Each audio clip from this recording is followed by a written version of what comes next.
దయచేసి అందరూ కూడా కొంచెం మనం అనుకున్న కాలానికి ఒక గంట లేటుగా కార్యక్రమం ప్రారంభిస్తున్నాం. పొద్దుటికి అందరూ చాలాసేపు కూర్చుని వెళ్ళారు, మళ్ళీ వస్తారు అందరూ.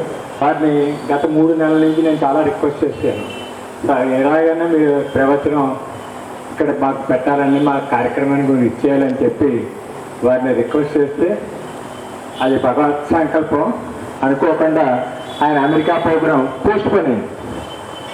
దాని గురించి పాప ఆయన పొద్దున్న హైదరాబాద్ నుంచి కారులో ఇందాక 4 గంటలకు ఇచ్చేశారు. ఈ యొక్క కార్యక్రమానికి ఇచ్చేసిన వాళ్ళందరూ కూడా శ్రద్ధగా ఆయన ప్రవచనం అత్యంత అద్భుతం. మీరు చాలా టీవీల్లో అది చూసే ఉంటారు. మీకు గుర్తుందా, మనం సెమీ పూజ చేస్తాం కదా, ఆయన చెప్పింది నేను మీ అందరి చేత ఇక్కడ చెప్పిస్తున్నాను ప్రతి దసరాల్లోనూ. అంత అత్యంత ప్రవచనకర్త అయిన బ్రహ్మశ్రీ బాటిపల్లి సంతోష్ కుమార్ శర్మ గారు ఇవాళ అమలాపురం మన ఆలయానికి ఇచ్చేయడం మా పూర్వజన్మ సత్కృతంగా భావిస్తూ వారి ఆశీస్సులు మనకి అందివ్వాలని కోరుకుంటూ, ఇప్పుడు వారికి మొట్టమొదటిసారిగా మన బ్రహ్మశ్రీ వేదమూర్తి ఇచ్చి తర్వాత ఆయన యొక్క ప్రవచనం మొదలు పెడతారు. కూర్చేసిన వాళ్ళందరూ కూర్చోండి. ఇంకా చైల్డ్స్ కావాలనుకుంటే మన వాళ్ళు చెప్పండి, చేసి బిగించండి, ఇంకా చాలా ఉన్నాయి లోపల.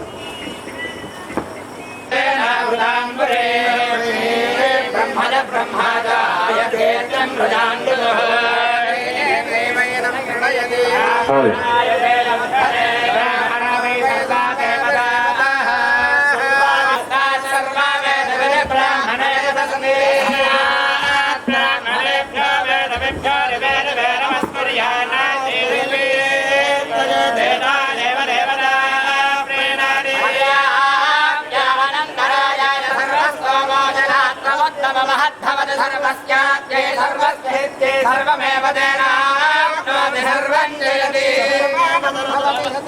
पुरुषस्तेन्द्रियायुष्येवेन्द्रिये प्रजतिष्ठति शृंगेरी कंचीपतिरी पूरी द्वारका श्री पुष्पगिरि पीठाधिपति गुरुदेवता प्रसादेन सनातन हैन्दव धर्म परिरक्षण विषये गुरुदेवतार्भ्यः प्रसादेन समस्त भक्तजनानां मनस्संकल्प सिद्धिरस्तु।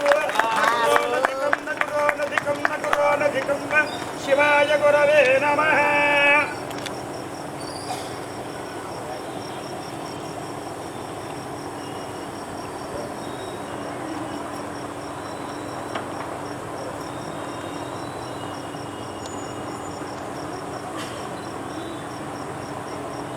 जय गुरुदेव, जय गुरुदेव, जय गुरुदेव।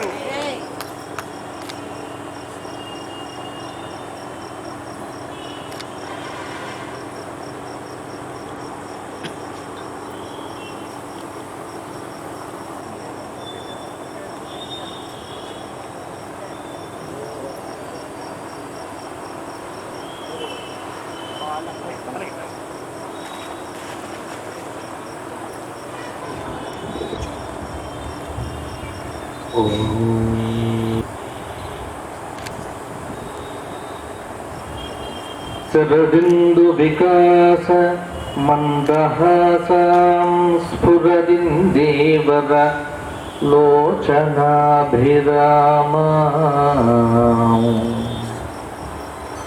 అరవింద సమాన సుందరాస్యా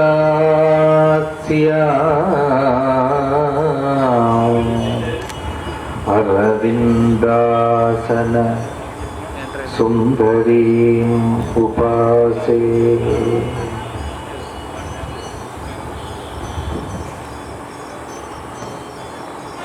సత్యం విధాతుం నిజభృత్య భాషితం వ్యాప్తిం చ భూతేష్వఖిలేషు చాత్మనః అదృశ్యతాత్యద్భుత రూపముద్వహన్న స్తంభే సభాయాం నమోదో శృతిస్మృతిపురాణానాం ఆలయం కరుణాలయం నమామి భగవత్పాద శంకరం లోకశంకరం. జయ జయాద్రిసుతే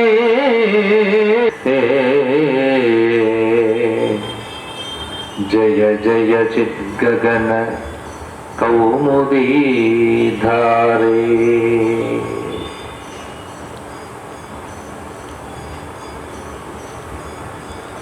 దక్షిణాంనాయ శృంగేరి శారదాతీర్థ మహాస్వాముల వారికి, శ్రీ శ్రీ శ్రీ విధుశేఖర భారతి మహాస్వాముల వారి దివ్య చరణారవిందములకు అనంతకోటి సాష్టాంగ ప్రణామములు సమర్పణం చేస్తూ అస్మత్ గురు చరణారవిందాభ్యాం నమః.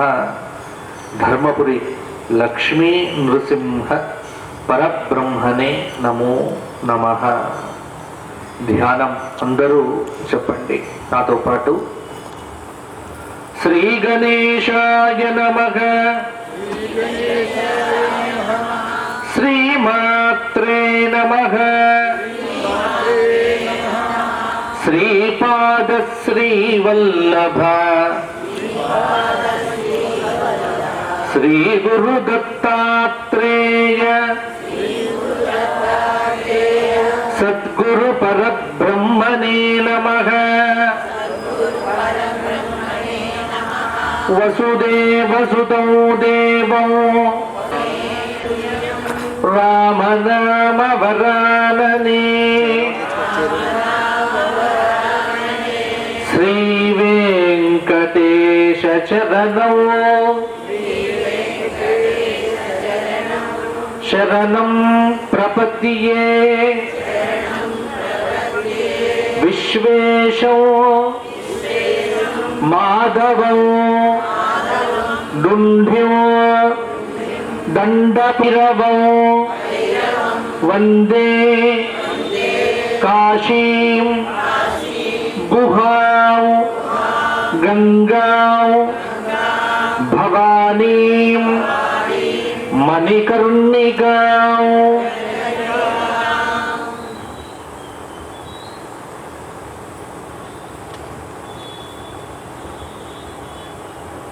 మహాకుంభాభిషేకాన్ని పురస్కరించుకొని మరి ఆలయ ధర్మకర్తలైనటువంటి వంశపారంపర్య శ్రీ మాచిరాజు రవికుమార్ గారు గత 90 రోజుల నుండి దాదాపుగా వారు చాలా సార్లు ఫోన్ చేసి ఒక పూట రావాలి అని. నిజానికి ఒక పూట రావడం అంటే ఇక్కడికి వచ్చి గంట సేపు ప్రవచనం చెప్పడానికి నేను అన్ని గంటలు ప్రయాణం చేయాలి. ప్రయాణం ఎక్కువ, ప్రసాదం తక్కువ. అయినప్పటికీ వారు ఏమాత్రం కూడా తగ్గేదేలే అన్నట్టుగా పట్టుబట్టారు. చాలాసార్లు ఫోన్ చేశారు. అప్పుడు అనిపించింది స్వామివారి ఆదేశం అది అన్నట్టుగానే నా విదేశీ ప్రయాణం కూడా కొంత ఆలస్యమై మొత్తానికి ఈ అమలాపురంలో ఈ సాయంకాల సంధ్యా సమయంలో మీ యొక్క కార్యక్రమ ఆరంభం రోజున ఈ విధమైనటువంటి సత్సంగం భగవత్ సంకల్పంగా భావన చేస్తూ వంశపారంపర్య ధర్మకర్తలై ప్రభుత్వానికి ఆలయాన్ని అప్పచెప్పక చక్కగా సంప్రదాయబద్ధంగా నిర్వర్తిస్తున్నటువంటి రవికుమార్ కుటుంబానికి ఆశీర్వచనం అనేటువంటిది ఇస్తూ చక్కగా ఈ కార్యక్రమంలో ఎవరెవరైతే సహాయ సహకారములు అందిస్తున్నారో వారి వారి కుటుంబములన్నింటినీ ఆ పార్వతీ పరమేశ్వరుడు ఎల్లవేళలా దగ్గర ఉండి కాపాడుతాడు. ఎందుకంటే ఇది కలియుగం. మనందరి పరిస్థితి ఎలా ఉంది అంటే మనం చాలా వ్యర్థం చేస్తున్నటువంటిది సమయాన్ని. అది ఎవ్వరూ తెలుసుకోవట్లే. శంకర భగవత్పాదుల వారు 1200 సంవత్సరాల క్రితమే అద్భుతమైనటువంటి ఒక శ్లోకాన్ని శివ అపరాధ క్షమాపణ స్తోత్రము అంటాం. మీరు చదివే ఉంటారు. మన అపరాధములు ఎన్ని ఉంటాయి, ఆ అపరాధాలు ఎలా చేస్తాము, దానికి మన్నించమని ఈశ్వరుడి దగ్గర ప్రార్థన చేస్తూ చిట్ట చివరి శ్లోకంలో చెప్పినాడు, ఆయురో నశ్యతి పశ్యతాం ప్రతిదినం యాతి క్షయో యౌవనో ప్రత్యాయాంతి గతాః పునర్న దివసాగా కాలో జగద్భక్షకః లక్ష్మీస్తోయ తరంగభంగ చపలం విద్యుచ్చలో జీవితం తస్మాన్మాం శరణాగతం కరుణయాత్వం రక్ష రక్ష అధునా. అధునా ఇప్పుడు అంటే ఈ వర్తమాన సమయంలో ఎట్ ప్రజెంట్ మా పరిస్థితి ఎలా ఉంది అంటే ఇది మనందరి కోసం భగవత్పాదుల వారు చేసిన ప్రార్థన. ఆయన కోసం చెప్పింది కాదు. ఏ స్తోత్రము కూడా వ్యక్తిగతంగా చెప్పలే, లోకోద్ధరణ కోసం చెప్పినారు. భగవంతుడి దగ్గరికి వెళ్ళినప్పుడు ఏదైనా ఒక మౌనంగా ఉండడం కాదు, మనం వ్యతిరేకంగా చేస్తాం. దేవాలయానికి వెళ్ళినప్పుడు అక్కరలేని విషయములు మాట్లాడతాం, దేవుణ్ణి మాత్రం కీర్తించం. ఈ స్తోత్రములన్నీ చెప్పింది ఎందుకు అంటే మనం ఆలయానికి వెళ్ళినప్పుడు మన నోటితో యోంతః ప్రవిశ్య మమ వాచమిమాం ప్రసుప్తాం సంజీవయత్యఖిల శక్తిధరస్వదాంన అన్యాంశ్చ హస్తచరణ శ్రవణత్వగాదీన ప్రాణాన్నమో భగవతే పురుషాయ తుభ్యం. భాగవతంలో ధ్రువుడు చేసినటువంటి ప్రార్థన. ఆ నవనీత కోమల శ్యామల సుందర సురుచిర లావణ్య ధామాన్ని చూచినటువంటి ధ్రువుడికి నోట మాట రాలే. స్తోత్రం చేద్దామన్న అక్షరములు రాలే. అప్పుడు పాంచజన్య శంఖము చేత ప్రేరేపితుడైనటువంటి ఆ కుర్రవాడు అద్భుతమైనటువంటి స్తవం చేసినాడు. కాబట్టి మీరు దేవాలయానికి వెళ్తే ఈ ప్రార్థన చెయ్యాలి. ఏం ప్రార్థన? ఆయుః నశ్యతి పశ్యతాం ప్రతిదినం యాతి. పశ్యతాం చూస్తూ ఉండగానే, ఆయుః నశ్యతి ఆయుష్ కరిగిపోతోంది. యమధర్మరాజు దగ్గర లేనివి రెండే రెండు. ఏమిటి అంటే యమస్య కరుణానాస్తి. యమధర్మరాజుకు కరుణ లేదు, జాలి లేదు, దయ లేదు, ప్రేమ అంతకంటే లేదు. వృత్తిలో చాలా కఠినంగా ఉంటాడు మహనీయుడు, దేనికి లొంగేవాడు కాదు. అటువంటి యమధర్మరాజు యొక్క దున్నపోతు గంటల యొక్క శబ్దము వినరావటానికంటే ముందే మన నాలుక మీద భగవంతుని యొక్క నామము కనుక నాట్యము చేస్తే ఆ గంటల శబ్దం మనకు వినిపించదుగాక వినిపించదు, తిరిగి వెళ్ళిపోతుంది. దానికోసమే ఈ జన్మ, దానికోసమే ఈ సాధన. కాబట్టి భగవత్పాదుల వారు చాలా దుఃఖపడుతూ ఆయుహు నశ్యతి పశ్యతాం ప్రతిదినం యాతి. ఒక రోజు వెళ్తోంది అంటే అది వెళ్ళిపోవట్లే. మన ఆయుర్దాయంలో ఒక రోజును తీసుకొని పోతోంది, అది మనం పట్టించుకోం. ఈ రోజు గడిచింది అంటే ఈ రోజు జీవితంలో తిరిగి రాదుగాక రాదు. డబ్బు వ్యర్థమైంది అంటాం, కానీ డబ్బు కంటే విలువైనటువంటిది ఏమిటి అంటే సమయం.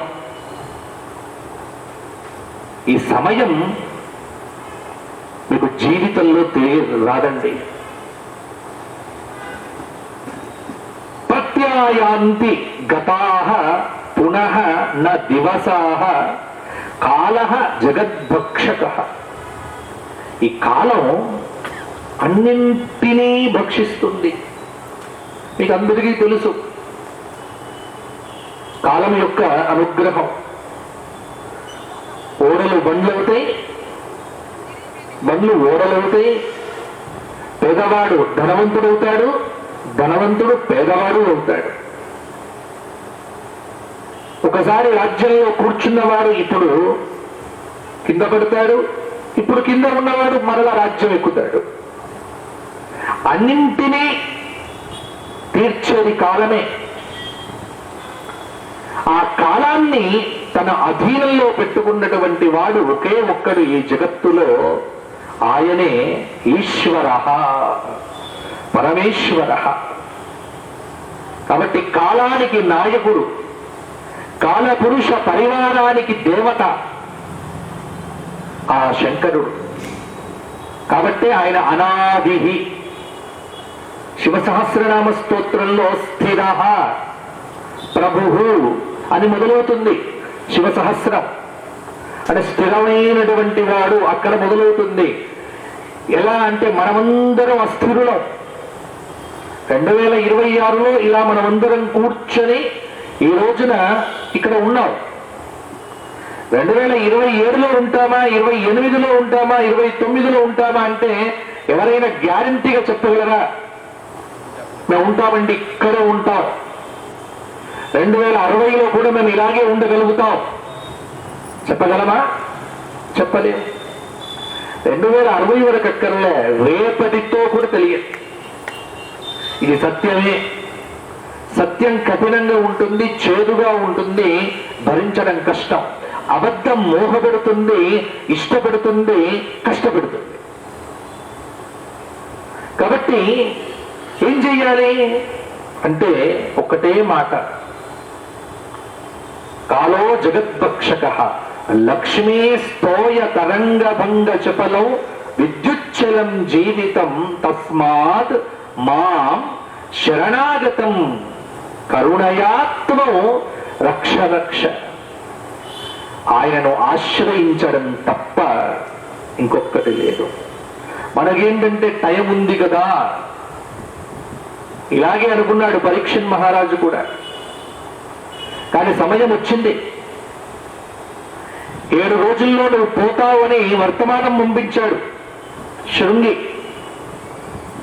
అప్పుడు కానీ వదిలిపెట్టలే రాజ్యాన్ని. మనకు గవర్నమెంట్ లో 60 సంవత్సరాలు చాలు అని చెప్పారు. అది 60 తర్వాత మన సెకండ్ ప్రాక్టీస్ మొదలవుతుంది. ఖాళీగా కూర్చోవడం ఇష్టం ఉండదు. గుర్తుంచుకోండి, జీవితం అంతా కుటుంబం కోసమో సమాజం కోసమో ధారపోయడం కాదు. ఒకరోజు గీత గీసి ఆపాలి. ఆత్మోద్ధరణ.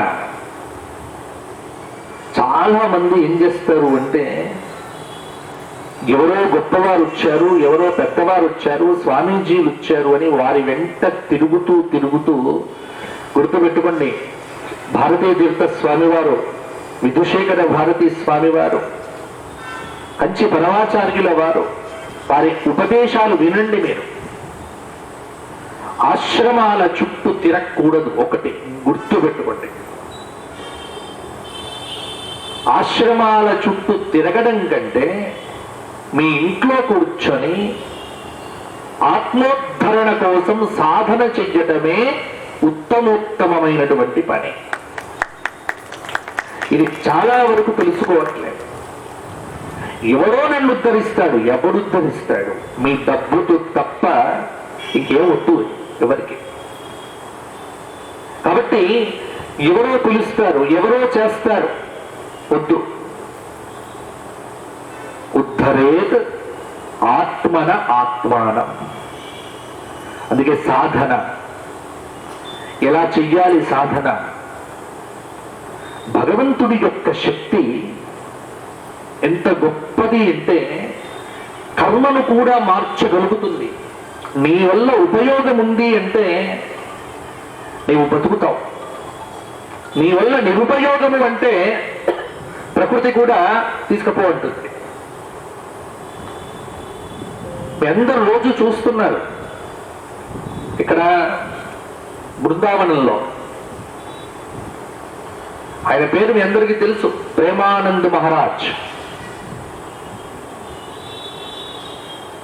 ఈ 40 సంవత్సరాల క్రితం ఆయనకు 2 కిడ్నీలు పాడయ్యాయి. 2 కిడ్నీలు, షుగర్ దాదాపు 500కు పైన. 2 కిడ్నీలు పూర్తిగా పాడైపోయాయి. డాక్టర్లు తేల్చి చెప్పింది ఏంటంటే డయాలసిస్ అయినన్ని రోజులు ఉంటారు, లేకపోతే పోతారు. 40 ఏళ్ల క్రితం చెప్పిన మాట ఇది.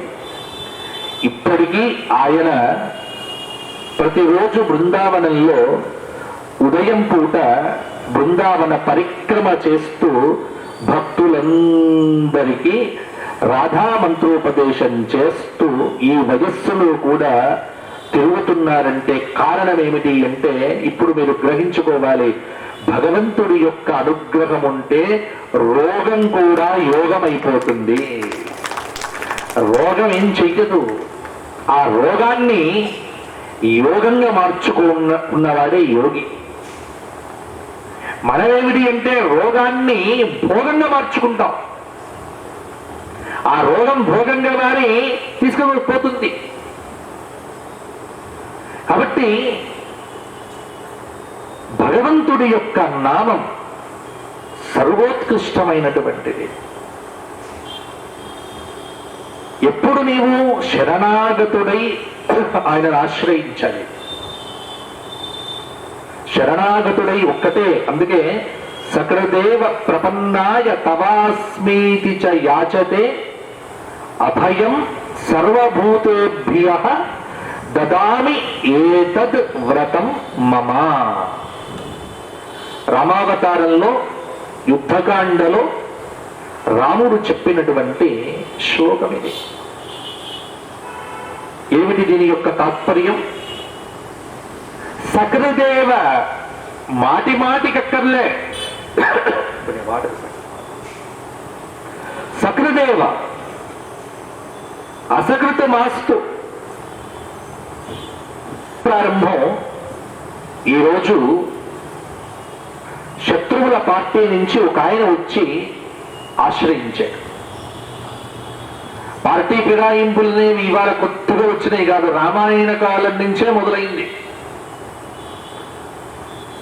రేపు ఎలక్షన్ టికెట్ ప్రకటిస్తారు అనగానే పార్టీ ఫిరాయింపులు ఉంటాయి. చూశారో లేదో మీరు? టికెట్ ఇవ్వని వారు ఇక్కడి నుంచి అక్కడికి, అక్కడి నుంచి అక్కడికి దూకుతూనే ఉంటారు. అది ఈ రోజు ప్రారంభమైనటువంటిది కాదు. రామాయణ కాలంలో, త్రేతాయుగంలో రావణాసురుడి కొంప నుంచే వచ్చింది. రావణాసురుడి ఇంట్లో తమ్ముడైనటువంటి ఆ విభీషణుడు రేపు యుద్ధం మొదలవుతుంది, వచ్చి రామచంద్రమూర్తిని ఆశ్రయిస్తాడు. రాముడు తీసుకోవాలా వద్దా అని ఆలోచిస్తాడు. ఒక్కొక్కరిని అడుగుతాడు. అదే విభీషణ శరణాగతి. చిట్ట చివరికి ఒక మాట అంటాడు. అందరి సుగ్రీవుడు ఒప్పుకోడు, వద్దు వీడిని నమ్మొద్దు, ఈ రోజున అన్నయ్యను విడిచిపెట్టినటువంటి వాడు రేపు నిన్ను విడవడని గ్యారంటీ ఏమిటి అంటాడు సుగ్రీవుడు. కాబట్టి నమ్మొద్దు. ఇలా చాలా అద్భుతమైనటువంటి ప్రశ్నలు ఉత్పన్నమవుతాయి. అన్ని విన్న తరువాత చిట్ట చివరికి రాముడు తీర్పిస్తాడు. ఆ తీర్పే ఈ శ్లోకం. సకృదేవ ప్రపన్నాయ తవాస్మీతి చ యాచతే అభయం సర్వభూతేభ్యః దదామి ఏతత్ వ్రతం మమ. అంటే ఇతడు శత్రువు కాని, ఇతడు మిత్రుడు కాని, 84 లక్షల జీవరాశుల్లో ఎవరైనా కాని నా దగ్గరికి వచ్చి నన్ను ఆశ్రయించి అనన్యాశ్చింతయంతో మాం ఏ జనా పర్యుపాసతే అని, అలాగే నీవు తప్ప ఇంకొక్కరు నాకు అక్కర్లే, అన్యథా శరణం నాస్తి త్వమేవ శరణం మమ తస్మాత్ కారుణ్య భావేన, నీవు తప్ప ఇంక నాకెవరూ లేరు అని ఆశ్రయించడమే శరణాగతి. ఆ విధంగా ఆశ్రయించినటువంటి మనిషినైనా, ఆ విధంగా 84 లక్షల జీవరాశుల్లో ఏ జీవి నన్ను ఆశ్రయించినా వాడిని విడిచిపెట్టకుండగా వాడికి రక్షణ ఇస్తాను, మోక్షం ఇస్తాను, ఇది నా వ్రతము అని చెప్పాడు. సర్వభూతేభ్యః దదామి ఏతద్ వ్రతం మమ.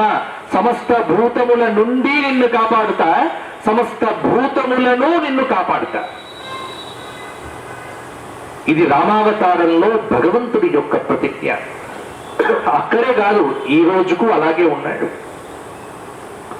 త్రేతాయుగంలో చేసిన ఆ రామచంద్రమూర్తి యొక్క ప్రతిజ్ఞ ఈ రోజు కూడా అలాగే ఉంది. కానీ మనం ఆశ్రయించట్లే. మనం భగవంతుని వైపు వెళ్ళట్లే. భగవంతుణ్ణి అడ్డు పెట్టుకొని ఎవరెవరైతే వ్యాపారాలు చేస్తారో వాళ్ళని ఆశ్రయిస్తున్నాం. ఈ మధ్యకాలంలో ఈ సామాజిక మాధ్యమాల గోళలో చాలా హిందూ ధర్మానికి సంబంధించి చాలా చాలా యుద్ధాలు అవుతున్నాయి. మనమందరం కూడా సిగ్గుపడాలి. ఒక్కడు గుర్తుపెట్టుకోండి, ప్రపంచంలో ఉన్నటువంటి యావత్తు 196 దేశాల్లో ఉన్నటువంటి ప్రజలందరూ కూడా పోయిన తరువాత కూడా ఈ భూమి మీద నిలిచేటువంటి ఏకైక ధర్మం ఏదైతే ఉందో ఆ ధర్మమే సనాతన ధర్మం. దీన్ని నిర్మూలించడం ఎవరి తరము కాదు. పిచ్చి వాళ్ళు మాత్రమే మాట్లాడతారు, నిర్మూలించడం సాధ్యమవుతుందా? ఈ ధర్మాన్ని నిర్మూలించటానికి ఇది మతం కాదు, ఇది మానవ సృష్టి కాదు, ఇది అపౌరుషేయమైనటువంటి వేదముల నుంచి ఉద్భవించినటువంటి మూల సంస్కృతి. అపౌరుషేయమైనటువంటి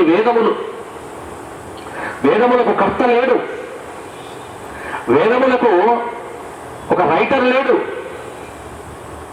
ఎప్పుడొచ్చాయో తెలియదు, మానవ నిర్మితమైనటువంటిది కాదు. అందుకే ఇది ధర్మం అన్నారు. యావత్ స్థాస్యంతి గిరయః సరితశ్చ మహీతలే తావద్ రామాయణ కథ లోకేషు ప్రచరిష్యతి. ఆదికవి వాల్మీకి చిట్ట చివరగా వ్రాసినటువంటి శ్లోకం. ఈ భూమి మీద నదులు, కొండలు, గుట్టలు, చెట్లు, భూమి ఎంతవరకు ఉంటాయో అంతవరకు కూడా ఈ జగత్తునందు రామాయణం ఉండి ఉంటుంది. అంటే రామాయణం ఉంది అంటే సనాతన ధర్మం ఉన్నట్టే కదా. ప్రపంచాన్ని గడగడలాడించినటువంటి అలెగ్జాండర్ వచ్చాడు ఈ దేశానికి. 195 దేశాలను జయించినాడు. చిట్ట చివరగా ఈ దేశాన్ని జయిద్దాం అనుకుని వచ్చాడు.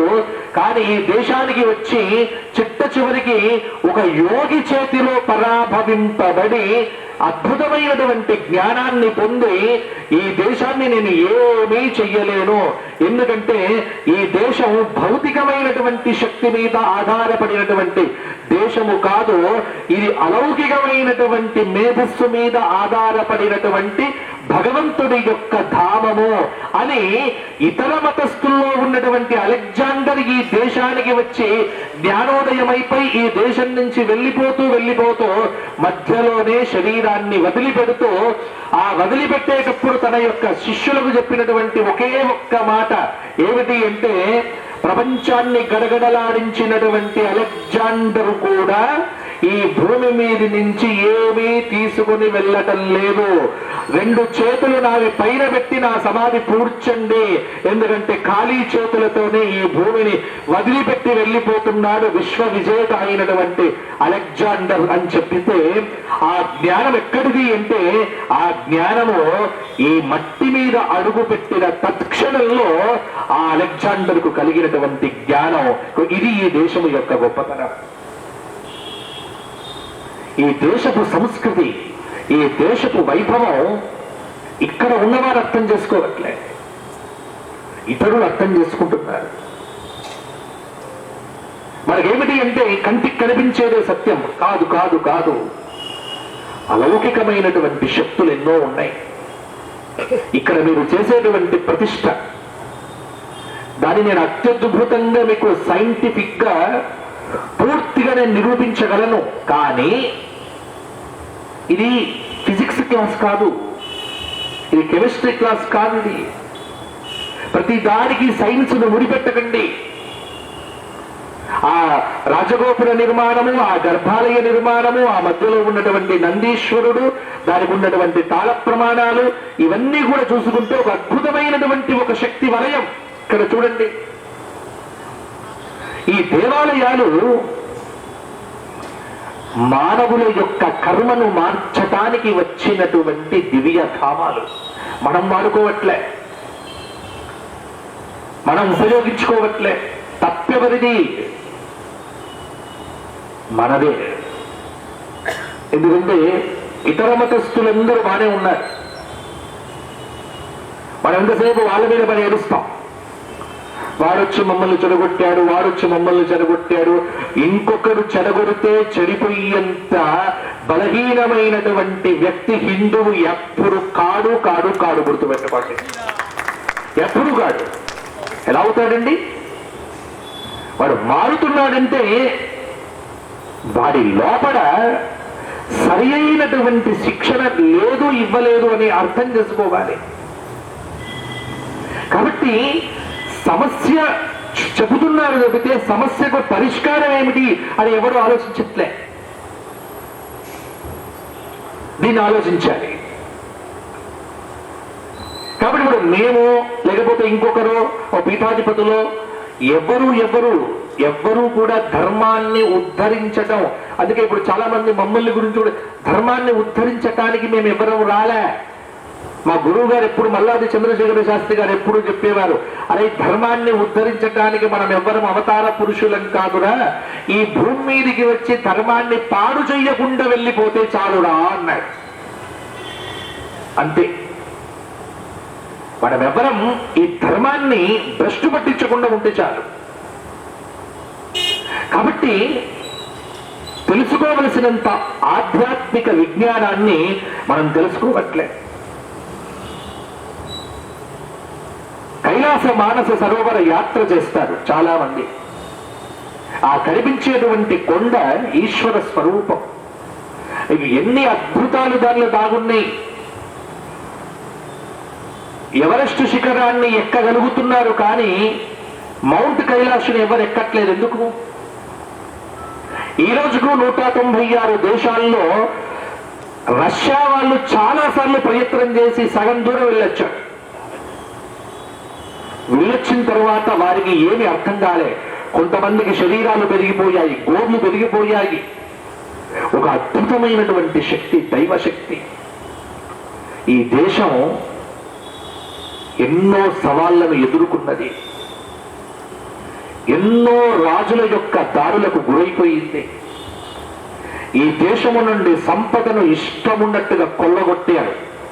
అయినప్పటికీ ఇన్ని వేల సంవత్సరాల తరువాత కూడా ఇవాళ 2026వ సంవత్సరంలో ఏ దేశం వెళ్తే మేమందరం బాగుంటాము అంటే 196 దేశాల్లో అందరి నోట వచ్చేటువంటి ఒకే ఒక్క దేశమే మేరా భారత్ మహాన్. నేను ఈ దేశం వెళ్తే బాగుంటాం. అందుకే ఇప్పుడు అందరూ కూడా అమెరికా నుంచి తిరిగి వస్తున్నారు. పోయింది అమెరికా మోజు పోయింది.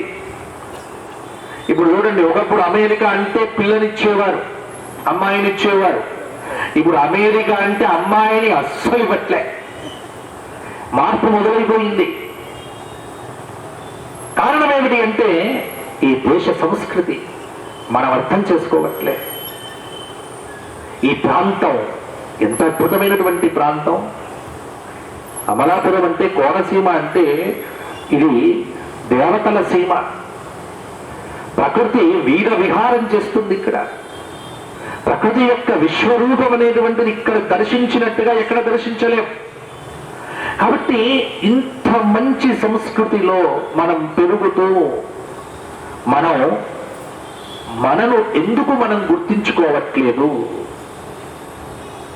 ఇక్కడే హిందువులకు శిక్షణ కావాలి. డబ్బు వెంట పరిగెత్తుతున్నది లోకం. దీనికి పరిమితి లేదు. కీర్తి కోసం కొంతమంది, డబ్బు కోసం కొంతమంది. కానీ ఆ పరిగెత్తి పరిగెత్తి పరిగెత్తి అందుకే కలియుగ ప్రారంభం ఎప్పుడు తెలుసా నీకు? కలియుగ ప్రారంభం ఎప్పుడు? 5126 సంవత్సరాలు అయింది. ఇప్పుడు దీనికి భాగవతం రెఫరెన్స్ ఇచ్చింది. శ్రీకృష్ణ స్వామి వెళ్ళిపోతాడు. కృష్ణుడు వెళ్ళిపోయిన తరువాత ధర్మరాజు వీధుల్లో తిరుగుతూ ఉంటాడు. అప్పటికి కృష్ణుడు వెళ్ళిపోయిన విషయం ధర్మరాజుకు తెలియదు. కళ్యాణ గుణసంపన్నుడైనటువంటి ఆ శ్రీకృష్ణ భగవానుడు ఈ జగత్తును విడిచిపెట్టి పరలోకమైనటువంటి వైకుంఠలోకంలో అడుగు పెట్టినాడో ఆ అడుగు పెట్టినటువంటి మొదటి రోజే కలియుగము యొక్క ఆరంభ దివసం. కలిపురుషుడి ప్రవేశం జరిగింది. భగవంతుడున్నంత కాలం అడుగు పెట్టలే. ఇప్పుడు భగవంతుడు వెళ్ళిపోయాడు. కలిపురుషుడు ప్రవేశించాడు. కలిపురుషుడు రావడంతోనే ఇంటికి తాళాలు వేసుకోవడం మొదలైంది. ధర్మరాజుకు అర్థమైపోయింది పరిస్థితి. ఇంటికి వచ్చాడు. ఏదో జరగబోతోంది అనుకున్నాడు. ఇంత లోపల అర్జునుడు వస్తాడు. వచ్చి ముఖమంతా ఏడుస్తూ పెట్టుకుంటూ కన్నీరు కారుస్తూ వచ్చినాడు. పాపం అర్జునుడు. ఏమైందిరా అర్జున? ఏనాడు నువ్వు ఎప్పుడు ఏడవదే? భగవద్గీతా శాస్త్రము ఎప్పుడైతే విన్నాడో ఆ రోజు నుంచి అర్జునుడి యొక్క విషాదం పోయింది. అర్జునుడి విషాదం వల్ల పుట్టినటువంటి వివేక యోగమే భగవద్గీత. మన విషాదాన్ని పోగొట్టడానికే భగవంతుడు మనకిచ్చినటువంటి మానవ జీవన గీత భగవద్గీత. అంత గొప్ప భగవద్గీతను విన్నటువంటి వారు ఏడుస్తాడా? అప్పుడు చెప్పినాడు, శ్రీకృష్ణ భగవానుడు ఈ లోకమును విడిచిపెట్టి వెళ్ళిపోయాడు. ఎప్పుడైతే ఆయన వెళ్ళినాడో అని అర్థమైందో ఆ రోజున పంచపాండవులు నిర్ధారణ చేసుకున్నారు, ఇక ఈ భూమి మీద మనము ఉండకూడదు. బయలుదేరి వెళ్ళిపోయాడు వారు కూడా. మహాప్రస్థానం. ఈ భూమిని పరిపాలించినటువంటి కలియుగ మొదటి రాజు పరీక్షిత్ మహారాజే. అటువంటి పరీక్షిత్తుకు కూడా కలిపురుషుడితో పరాభవం అవుతుంది. అందుకే పరీక్షిత్తుకు కొన్ని స్థానాలు ఇస్తాడు. ఎవరికి? కలిపురుషుడికి. ఎక్కడైతే మద్యపానం ఉంటుందో, ఎక్కడైతే మాంసభక్షణ ఉంటుందో, ఎక్కడైతే జూదం నడుస్తుందో, ఎక్కడైతే యుద్ధం నడుస్తుందో అక్కడ నీ ఉండు. బానే ఉంది. అది సరిపోదు, ఇంకా కావాలి అన్నాడు. ఎక్కడైతే బంగారం ఉంటుందో అక్కడ కూడా నీ ఉండు అన్నాడు. అందుకే ఎవరింట్లో ఎక్కువ బంగారం ఉంటుందో ఆ ఇంట్లో కలిపురుషుడు మహాప్రీతిగా ఉంటాడట. ఇది తెలుసుకోవలసిన ప్రధానమైనటువంటి అంశం. ఎందుకంటే మనశ్శాంతి ఉండదు. ఇంట్లో బంగారం ఉంటుంది, బిల్డింగ్ ఉంటుంది, అన్నీ ఉంటాయి, అన్నీ బ్రహ్మాండంగానే ఉంటాయి, కానీ ఏముండదు ఇంట్లో అంటే మనశ్శాంతి ఉండదు. అదొక్కటే ఉండదు. అన్నీ ఉంటాయి, అన్నీ ఎందుకు కోల్పోయాము? ప్రపంచం ఇంకా మారుతుంది, మీకు అర్థం కావట్లే. ఈ మన తరమంతా ఇంకా పర్వాలే, వచ్చే 50 సంవత్సరాలు మహాభయంకరంగా ఉంటుంది. ఇప్పటికీ తెలుసుకోవాలి, ఇప్పుడు మనం చూస్తున్నది చాలా తక్కువ,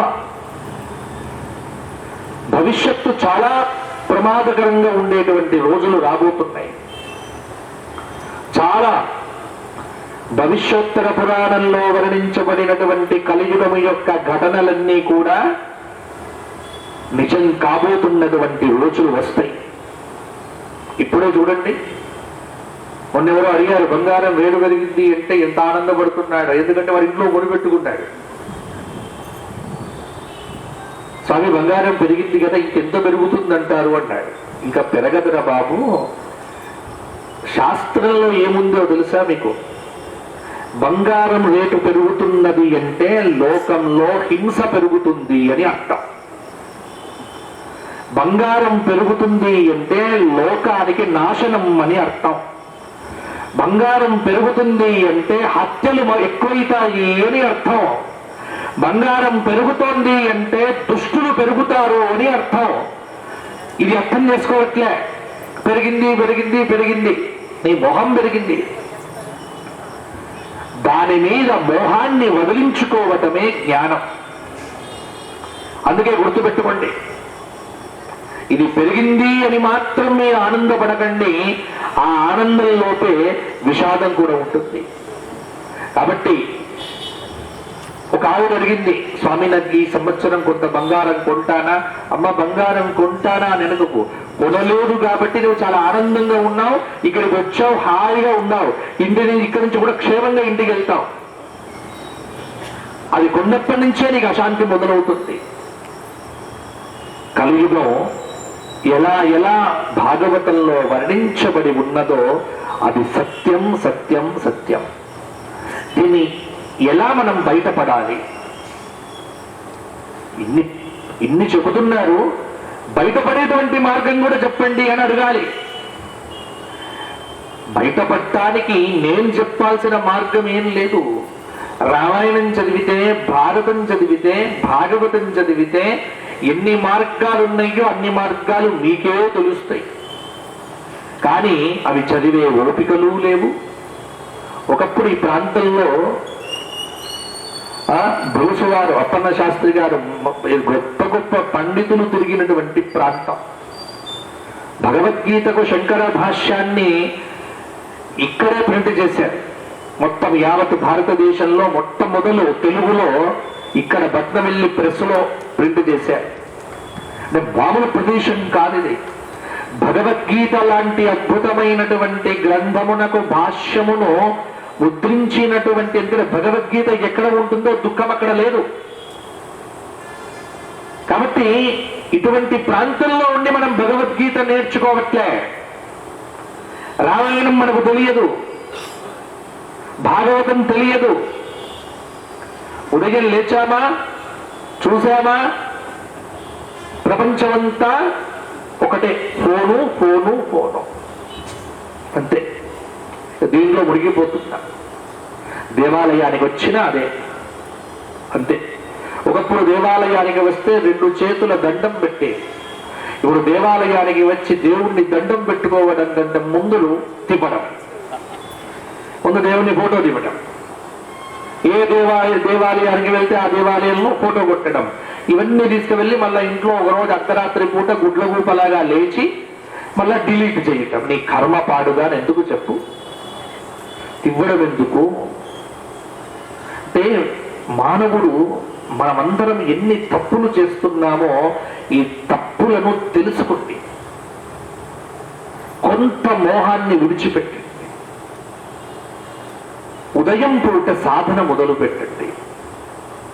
భగవంతుడి యొక్క నామ జపం చేసేటువంటి వాడికి ఏ భయము లేదండి. అంతే. అందుకే శంకర భగవత్పాదుల వారు భజగోవింద స్తోత్రంలో చెప్పినటువంటి మాట, గేయం గీత నామ సహస్రం ధ్యేయం శ్రీపతి రూపమజస్రం. గేయం గీతా నామ సహస్రం ధ్యేయం శ్రీపతి రూపమజస్రం. ఎంతమంది చేస్తారు రోజు విష్ణు సహస్రనామం? చేతులు ఎత్తండి. ఎంతమంది చేస్తారు? ఒక్కరు, ఇద్దరు, మొత్తం ఇంతమందిలో. మిగతా ఎందుకు చెయ్యరు? సమయం లేదు, రాదు. ఇవి సమాధానాలు కాదు. మీకున్నంత సమయం ఇంకెవ్వరికీ ప్రపంచంలో ఉండదు. ఏమీ లేదు. రోజు విష్ణు సహస్రనామం చేస్తే, విష్ణు సహస్రనామం ఎలా పుట్టిందో తెలుసా మీకు? శివ సహస్రనామం ఎలా పుట్టిందో తెలుసా?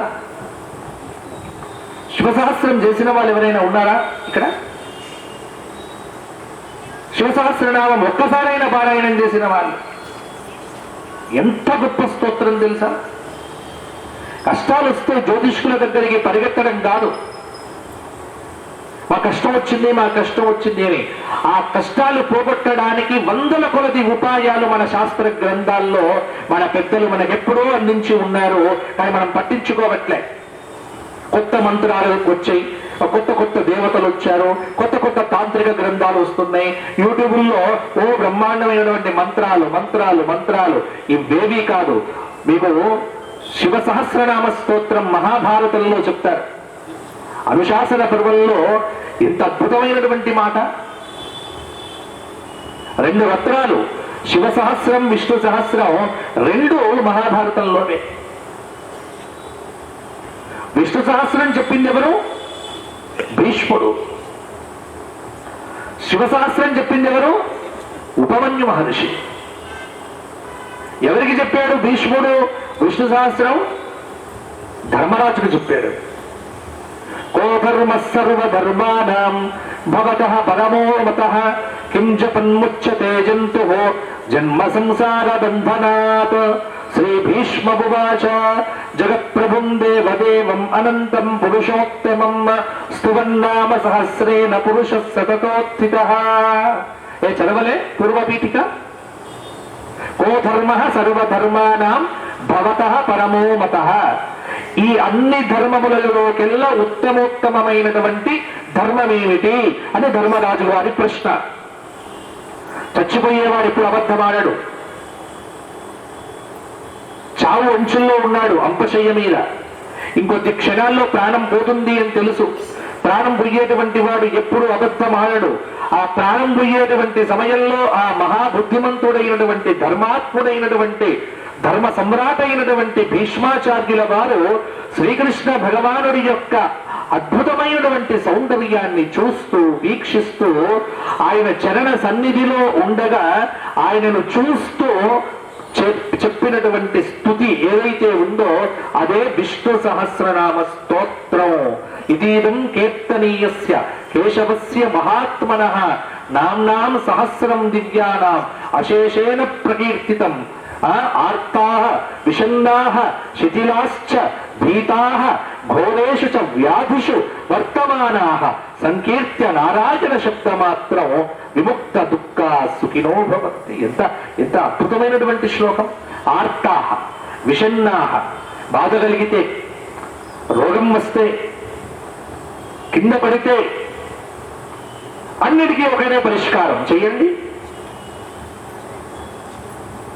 ఒక్కొక్క నామం ఒక్కొక్క మహా అస్త్రం. అది ఇది విష్ణు సహస్రనామం. ఇక శివ సహస్రనామం తెలుసా? శివ సహస్రనామం అనేటువంటిది కృష్ణ భగవానుడికి జాంబవతి అడుగుతుంది. రుక్మిణీదేవికి సంతానం కలిగింది, నాకు సంతానం లేదు, నాకు సంతానం కావాలి. మిగతా భార్యను అడుగుతారు. అప్పుడు శ్రీకృష్ణ భగవానుడు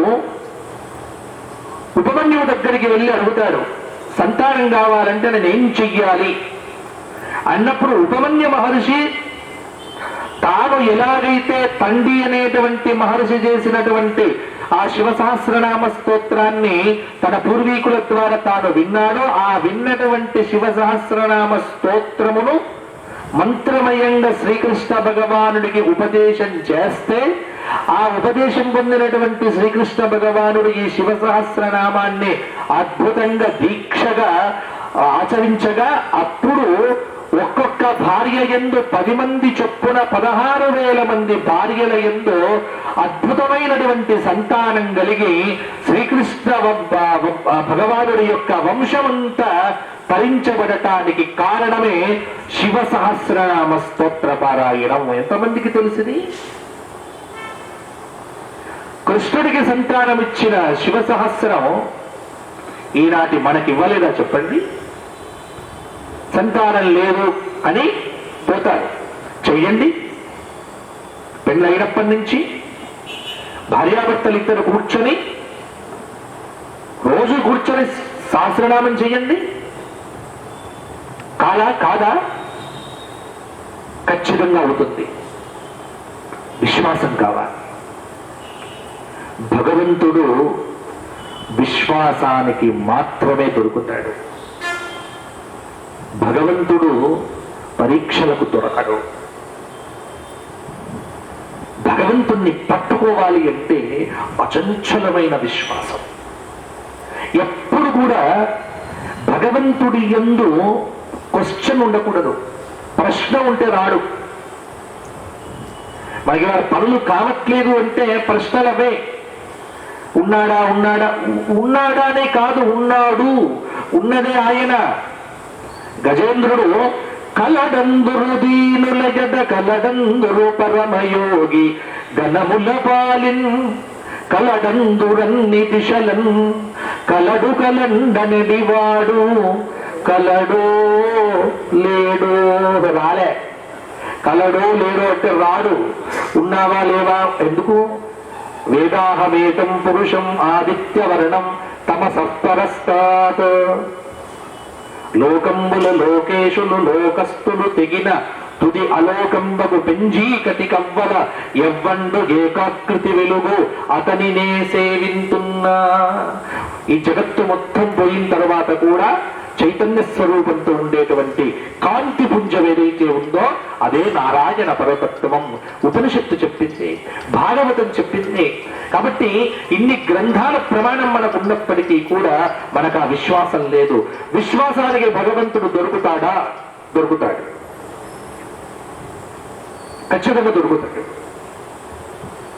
మీరు ప్రూవ్ చేయగలరా? 100% ప్రూవ్ చేస్తా. ఏదైనా దీనికి నిదర్శనం ఉందా? వేల కొద్ది నిదర్శనాలు ఉన్నాయి, వేలున్నాయి నిదర్శనాలు. విష్ణువు కోసం తిరిగి తిరిగి తిరిగి తిరిగి అలసిపోయినటువంటి, ఇక లేడు అనుకున్నటువంటి హిరణ్యకశిపుడికి ప్రహ్లాదుడు దొరికాడు. ప్రహ్లాదుడితో అంటాడు, తప్ప విష్ణువే లేడు అంటాడు. లేడు అని అనగయ్యా, ఉన్నాడు, నేను చూస్తున్నాను ఇతరంటే. ఆ ఇద్దరు ఒకే ఇంట్లో ఉన్నారు. ఆ ఇద్దరికి రక్త సంబంధం, తండ్రి కొడుకులు. చూడండి, తండ్రికి సంస్కారం లేదు, కొడుకు సంస్కారం ఉంది. ఎక్కడి నుంచి వచ్చింది ఇది? పూర్వజన్మ కృతం, సత్సాంగత్య మహిమ. ఒకే ఇంట్లో పుట్టిన పిల్లలందరూ ఒక పద్ధతిలో ఉండరు. ఈ 3 కొడుకులు పుడితే పెద్దవాడికి భక్తి తక్కువ, చిన్నవాడికి భక్తి ఎక్కువ, మధ్యవాడికి ఉంటే ఉంటుంది, పోతే పోతుంది. అర్థం కాదు. ఇవన్నీ జన్మ కర్మల యొక్క సంబంధాలు. ఇవి తెలుసుకొని ఆచరించడం తప్పితే దీని వెనకపడి పరిశోధన చేస్తే ఏమీ మిగలదు. అందుకే అక్కడ చిట్ట చివరికి వాదం పెరిగి పెరిగి పెరిగి పెరిగిపోయిన తరువాత ఒకటే మాట అంటాడు, ఈ స్తంభంలో ఉన్నాడు, అకస్మాత్ స్తంభే నా దృశ్యతే. ప్రహ్లాదుడు మొండికి పడతాడు, అరే ఇందు గలడందు లేదని సందేహము వలదు చక్రి సర్వోపగతుండు ఎందెందు వెతికి చూచిన అందందే గలడు దానవాగ్రని వింటే. ఎప్పుడైనా చదవండి పోతన భాగవతం. వింటే, నీకు నమ్మకం కుదిరితే, నీవు విశ్వసిస్తే. ఇప్పుడు సత్యనారాయణ వ్రతంలో ఒక చెంబు పెట్టి, ఆ చెంబు మీద కొబ్బరికాయ పెట్టి, తమలపాకులు పెట్టి, మామిడాకులు పెట్టి ఏం చేస్తున్నాం మనం? అస్మిన్ కలశే సత్యనారాయణం ఆవాహయామి, స్థాపయామి, పూజయామి, అవకుంఠితో భవ, స్థిరాసనం కురు అన్నప్పుడు కలశం కలశం కాదది. ఆ భావనతో భగవంతుడు వచ్చి కూర్చున్నాడు అక్కడ. భగవంతుడే అయిపోయాడు అక్కడ. న్యాసం ఎందుకు చేస్తాం మంత్రంతో? అసలు న్యాసం అంటే ఏంటి? ఒక మంత్రజపం చేసేటప్పుడు న్యాసం అంటాం. ఆ న్యాసం అంటే ఏమిటి? విశ్వవ్యాప్తమైనటువంటి భగవత్ శక్తిని తన యందు ఆరోపణం చేసుకోవడమే న్యాసం. అందుకే మహాన్యాసం చెబితే గాని గుడికి లోపలికి వెళ్ళడం. ఎందుకు అంటే మహాదేవుడికి సంబంధించినటువంటి మహాన్యాసం. ఆయన మహాదేవుడు, అందరి దేవతల్లాగా దేవుడు కాదు. ఆయనే చిన్న దేవుడు కాదు. మహాంచాసౌ దేవ మహాదేవ, గొప్ప దేవుడు, మహాదేవుడు. ఆయన దగ్గరికి పోవాలంటే ఆయనకు సంబంధించినటువంటి న్యాసం. అందుకే చూడండి, దిక్కులు, శరీరంలో ఉన్న అవయవము, ప్రతి అవయవము, ప్రతి రక్తము, మజ్జ, మాంసము అన్ని కూడా మొత్తం శివమయం శివమయం. నా రుద్ర రుద్రవర్చయేత్. ఈ భావన కాదా? ఈ భావనతోనే నువ్వు ఈశ్వరుడు అవుతున్నావు. భవానీ భావనాగమ్య భవారణ్య కుఠారిక, భావనా మాత్ర సంతుష్ట హృదయాయై నమః. కాబట్టి తల్లి నీవు భావన చేత. ఇక్కడ చూడండి, కలశం అయితే కలశం భగవంతుడయ్యాడు. కొన్ని సందర్భాల్లో ఓ పోకవక్కని పెట్టి గణపతి అనట్లే. ఏ పోకవక్క గణపతి అవుతాడా? అదే పోకవక్క కిల్లి కొట్లో వాడు కత్తిరిస్తాడు. ఆ కత్తిరించేటప్పుడు అరే మా గణపతిని కత్తిరిస్తున్నావా అంటాడు ఎవరైనా? ఇదే పోకవక్కను నోట్లో పెట్టుకొని మనం నవ్వుతూ ఉంటాం. గణపతిని తింటున్నామంటావా? ఎందుకంటే అది పూజలో పెట్టినప్పుడు మాత్రమే భావన చేత గణపతి. అస్మిన్ క్రముక బిందే మహాగణపతిం ఆవాహయామి, స్థాపయామి. మంత్రంతో ఇక్కడ ఆవాహనం జరుగుతోంది. అందుకే ప్రాణ ప్రతిష్ఠ. ఆ ప్రాణములు ఎక్కడ ఉన్నాయి? మన లోపల ఉన్నాయి. మన లోపల ఉన్నటువంటి ప్రాణములను భగవత్ ప్రాణములతో కలిపి చెయ్యటమే విగ్రహానికి సంబంధించిన ప్రాణ ప్రతిష్ఠ. మొన్ననే మేము కాళేశ్వర దేవస్థానం ముహూర్తం పెట్టే నేనే. తెలంగాణ గవర్నమెంట్ ఆ దేవాలయాన్ని కొంచెం విస్తరింపజేస్తోంది. శృంగేరికి వెళ్ళి ఆ ముహూర్తం ఇస్తే జగద్గురువులు చెప్పి ఏం చెయ్యాలి?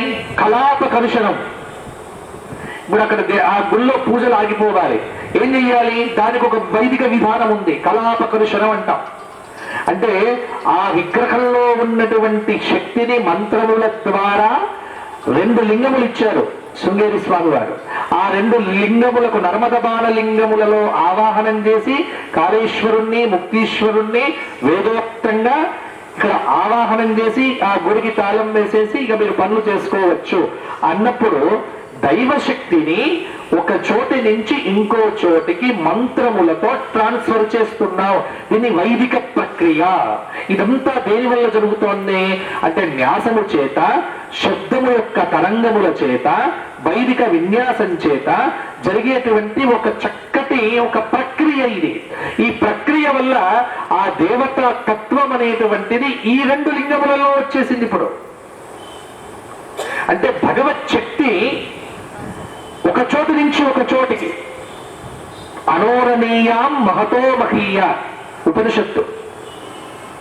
కాబట్టి ఇక్కడ గుర్తుంచుకోవలసిన మాట ఏమిటి అంటే ఒక జడమైన స్తంభము చూపించి దీనిలో ఉన్నాడా అన్నాడు హిరణ్యకశిపుడు. ప్రహ్లాదుడు ఏమన్నాడు? ఉన్నాడు అన్నాడు. ఎందుకున్నాడు? ఇందుగలడందు లేదని సందేహము వలదు చక్రి సర్వోపగతుండు ఎందెందు చూచిన అందందే గలడు. నీవు ఎక్కడ చూస్తే అక్కడ ఉన్నాడు. నిన్ను నీవు చీల్చుకున్నా నీ నుంచి వ్యక్తమవుతాడయ్యా అన్నాడు. ఇంకా నీ హృదయాన్ని చీల్చుకున్నా నీ లోపల, అందుకే నాస్తికుడి లోపల కూడా ఉండేది ఆయనే. ప్రపంచంలో దేవుడు లేడు అని వాదించేటువంటి నాస్తికులకు కూడా ఒక ఆసనం వేసి కూర్చుండబెట్టి వారిని కూడా గౌరవించినటువంటి ఏకైక సంస్కృతి ఈ జగత్తులో ఏదైనా ఉంది అంటే అది నా భారతీయ సంస్కృతి మాత్రమే. ఇదే మీరు దేవుడు లేడు అని ఇస్రాయల్లో చెబితే ముందు వారి తలకాయది ఇవ్వండిరా అంటే, ఇదే దేవుడు లేడు అనేటువంటి వాదాన్ని రామాయణంలో జాబాలి వాదిస్తాడు. చార్వాక మతం, నాస్తిక మతం రామాయణం నుంచే ఉంది. దేవుడు లేడు అనేటువంటి వాడు కూడా ఒకడు ఉండాలి ఎప్పుడు కూడా. కాబట్టి కమ్యూనిస్టులను తిట్టకండి, వాళ్ళు ఉన్నంత కాలం దేవుడికి తిరుగులేదు. ఖచ్చితంగా దైవశక్తి అనేటువంటిది ఉంటుంది. వాళ్ళు కొంతమంది ఉండాలి, దేవుడు లేడు అంటూనే ఉంటారు. ఆ దేవుడు లేడు అనేటువంటి వాడిలో కూడా దేవుడు ఉండేదే దేవుడు. గుర్తుపెట్టుకోండి. వాడి కర్మ ఏమిటి అంటే వాడి లోపల ఉన్న దేవుణ్ణి వాడు గుర్తించక అజ్ఞానంతో మాట్లాడటమే వాడి పురాకృతమైనటువంటి దుష్కర్మ. అది వాడి ప్రారంభ కర్మ. ఆ ప్రారంభ కర్మకు ఫలితం అనేటువంటిది అనుభవించక తప్పదు ఎప్పుడు. అందుకే హిరణ్యకశిపుడు అన్నాడు, ఈ స్తంభాన్ని చూపించే కస్మాత్ స్తంభేన దుష్యతే. ఈ స్తంభంలో ఉన్నాడా అంటే హరికి సర్వత్ర, అన్ని చోట్ల ఉన్నవాడు స్తంభంలో ఉండడా? ఉంటాడు అన్నాడు. వీడి విశ్వాసం అది. ఇప్పుడు ఎవరికి కష్టం వచ్చింది? ప్రహ్లాదుడికి ఇబ్బంది లేదు, ఉన్నాడు అంటున్నాడు. లేడు అంటున్నా హిరణ్యకశిపుడికి ఇబ్బంది లేదు. అసలు ఇబ్బంది ఎవరికి అంటే భగవంతుడికి వచ్చింది. ఆయనకేమి ఇబ్బంది? అన్ని చోట్ల ఉన్నవాడికి ఏమి ఇబ్బంది ఉంటుంది? అన్ని చోట్ల ఉన్నటువంటి వాడు వ్యక్తమయ్యేటువంటి సమయంలో వీడికి శాంతాకారం భుజగశయనం పద్మనాభం సురేశం విశ్వాధారం అన్నట్టుగా ప్రత్యక్షమైతే వీడు చావడు. వీడు చావడానికి ఓ మేకప్ కావాలి, ఓ రూపం కావాలి, ఓ నరమృగ శరీరం కావాలి. ఇవన్నీ కావాలి అంటే స్వామి చూడండి ఎక్కడి నుంచి పిలుస్తాడో తెలియదు. చెంబు నుంచి పిలవచ్చు, గోడ నుంచి పిలవచ్చు, వారికి స్తంభం కనిపించింది, స్తంభం నుంచి పిలిచాడు. అందుకే ఆ సమయంలో హరి సర్వాంతర్యామి అయి భగవంతుడు వ్యాపించినాడు. అప్పుడు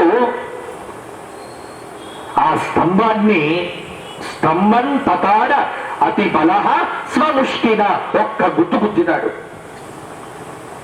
ఆ గుద్దు గుద్దినప్పుడు హిరణ్యకశ్యపుడిలో విశ్వాసం లేదు. కానీ హిరణ్యకశ్యపుడి ఎదురుగా ఉన్నటువంటి ప్రహ్లాదుడిలో అచంచలమైన విశ్వాసం ఉంది. ఎందుకంటే ప్రహ్లాదుడికి స్తంభము పగలడం కంటే ముందే నరసింహ దర్శనం అయిపోయింది.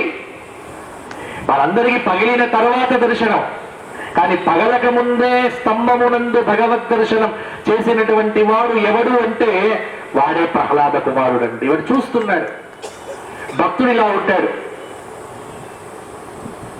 వెళ్ళి ఒక్క గుద్దు గుద్దాడు. అందుకే ఇక్కడ వ్యాసుల వారు రాసిన శ్లోకం సప్తమ స్కంధంలో ఎంత గొప్ప శ్లోకమో. సత్యం విధాతో నిజ భృత్య భాషితో, అదే మొదలు పెట్టాడు. సత్యం విధాతో నిజ భృత్య భాషితో వ్యాప్తించ భూతేష్వఖిలేషు చాత్మనః. ఎందుకు వచ్చాడు ఆయన? తను నమ్మినటువంటి భక్తుడు ఆ ప్రహ్లాదుడు యొక్క మాటను నిజం చెయ్యటానికి అవతరించబోతున్నాడు. ఎందుకు వస్తున్నాడు అంటే తనకు తాను రావట్లేదు, తను యథార్థము అని నమ్మినటువంటి భక్తుడు యొక్క మాటను నిజం చెయ్యటానికి తాను ఈ చరాచర అండపిండ బ్రహ్మాండమునందు కూడా తాను ఎప్పుడూ కూడా అంతర్యామి రూపంలో ఉంటాను అని చెప్పడానికి వేద మంత్రముల యందు ప్రతిపాదన చెయ్యబడినటువంటి హరిహి సర్వత్ర గీయతే అనేటువంటి మంత్రముల యొక్క వ్యాఖ్యానమును ఈ జగత్తు యందు ప్రతిపాదన చెయ్యటానికి అఖిలాండ కోటి బ్రహ్మాండ నాయకుడై నిత్య సచ్చిదానంద స్వరూపుడై ఆ యోగ స్వరూపంతో ఆ పరంధాముడు ఆ పరమేశ్వరుడు ఆ నవనీత కోమల శ్యామల మధుర మంజుల సుందర వదనారవింద సౌందర్య ఏకాకార స్ఫూర్తివంతమైనటువంటి లావణ్య ధామాన్ని విడిచిపెట్టి కఠిన కక్రచ కరాల విశాల అద్భుతమైనటువంటి నరమృగ శరీరము కలిగినటువంటి వ్యాప్తి చ భూతేషు అఖిలేషు చాత్మనః అదృశ్యతాత్యద్భుత రూపముద్వహన్ స్తంభే సభాయాం నా మృగౌ న మానుషం. అది మృగాకారము కాదు, అది మానుషాకారం కాదు అన్నట్టుగా రెండు ఆకారములకు సరి అయినటువంటి ఆకారముతో ఉన్నటువంటి నరమృగ శరీర స్వరూపమైనటువంటి అద్భుతమైన కఠిన కక్రచ కరాల విశాల అద్భుతమైనటువంటి నరసింహాకృతి యొక్క స్వరూపాన్ని కూడా ఒక్కసారిగా స్తంభమునందు దాల్చి ఆ స్వామి ఆ స్తంభము చటపటమనేటువంటి ధనులతో పేలిపోగా ఆ స్తంభము నుంచి మధ్యలో అద్భుతమైనటువంటి ఆకృతితో ఆగ్రహం ఒకని మీద అనుగ్రహం ఒకని మీద ఆగ్రహ అనుగ్రహములను ఏకకాలంలో చూపించేటువంటి పరమ సుందర అవతార స్వరూపంగా వైశాఖ మాస శుక్లపక్ష చతుర్దశి స్వాతి నక్షత్రమునందు సంధ్యాకాల సమయంలో శివుడికి సంబంధమైనటువంటి చతుర్దశి తిథి నాడు సంధ్యాకాల సమయంలో శివుడికి సంబంధించినటువంటి మూడవ నేత్రాన్ని ధరించి ఆగ్రహ ఆవేశ జ్వాలలతో భీకరమైనటువంటి ఆగ్రహ ఆవేశముతో అండపిండ బ్రహ్మాండములన్నీ కూడా కదిలిపోతూ ఉంటే సకలమైనటువంటి లోకములన్నీ కూడా భయపడుతూ ఉంటే సమస్తమైనటువంటి సముద్రములన్నీ ఉప్పొంగిపోతూ ఉంటే జగత్తంతా కదిలిపోతూ ఉంటే అతల వితల మహాతల రసాతల చతుర్దశ భువన బ్రహ్మాండ లోకములన్నీ కూడా కదలిపోతూ ఉంటే వశిష్ఠ వామదేవ జాబాలి కాత్యాయన మార్కండేయ సనక సనందన సనత్కుమార సనత్సుజాతాది మాననీయ మహత్తర మహర్షులందరూ కూడా రెండు చేతులెత్తి తమ హృదయమునందు ఆ అపరూప దివ్య లావణ్య సుందర సముజ్వల కఠిన కక్రచ నరసింహాకృతి స్వరూపాన్ని ధ్యానిస్తూ ఉండగా భూలోక భువనలోక సువరలోక మహాలోక తపోలోక జనోలోకాది లోకములను కూడా గడగడలాడింపజేసేటువంటి ఆ పరంధాముడు ఆగ్రహ ఆవేశ జ్వాలలతో అద్భుతమైనటువంటి స్తంభము నుంచి బయటకు వచ్చి ఆ నరసింహ ఆకృతితో స్వాతి నక్షత్రములో సముద్భవించినటువంటి ఆ పరంధాముడు ఒక్కసారిగా బాలనేత్రముతో ఉద్భవించి త్రినేత్ర స్వరూపముతో ఆ జటలన్నీ కూడా బ్రహ్మాండముగా వ్యాప్తము కాగా రెండు చేతులు సహస్ర బాహువులు కాగా తన యొక్క తొడలయందే పెట్టుకొని ఆ వారి యొక్క విశాల వక్షస్థలాన్ని చీల్చి చెండాడి ఇందుగలడందు లేదను సందేహము వలదు చక్ర సర్వోపగతుండు ఎందందు వెతికి చూచిన అందందే గలడు దానవాగ్రని వింటే అనేటువంటి సత్యాన్ని ఈ లోకానికి చాటి చెప్పి నమ్మినటువంటి వాటికి భగవంతుడు ఎక్కడైనా ఎప్పుడైనా ఎలాగైనా ఉంటాడు అని చెప్పటానికి వచ్చినటువంటి అపురూపమైనటువంటి దివ్య అవతార స్వరూపమే నరసింహావతార స్వరూపము. ఇది స్వామి యొక్క ఆవిర్భావం. ఆ స్వామి యొక్క అవతారము సత్యమును ఆవిష్కరించింది. ఇదే భాగవత తత్వం. ఎందుకంటే భాగవతంలో మొదటి శ్లోకంలోనే జన్మాద్యస్య యతోన్వయాది తరతశ్చార్తేష్ పవిజ్ఞస్వరాట్ తేనే బ్రహ్మహృదాయ ఆది కవయే ముఖ్యంతి యత్సూరయః తేజో వారిముదాం యథా వినిమయో యత్ర త్రిసర్గో మృషా ధామ్నా స్వేన సదా నిరస్త కుహకం మహి. ఆ సత్యం ఎవరు? జగత్తంతా అసత్యం. సత్యం ఎవరు? బ్రహ్మ సత్యం, జగన్ మిథ్యా. ఇదే నిరూపణ. ఆ నిరూపణయే నరసింహాకృతి. కాబట్టి ఆయన ఒక్కడే సత్యం. మనమందరం అసత్తులం, మనమందరం కూడా. ఎందుకంటే నిన్న లేమో, ఇవాళ ఉన్నాం, రేపు ఉంటామో లేదో తెలియదు. నిన్న ఉన్నాడు, నేడు ఉన్నాడు, రేపు ఉంటాడు.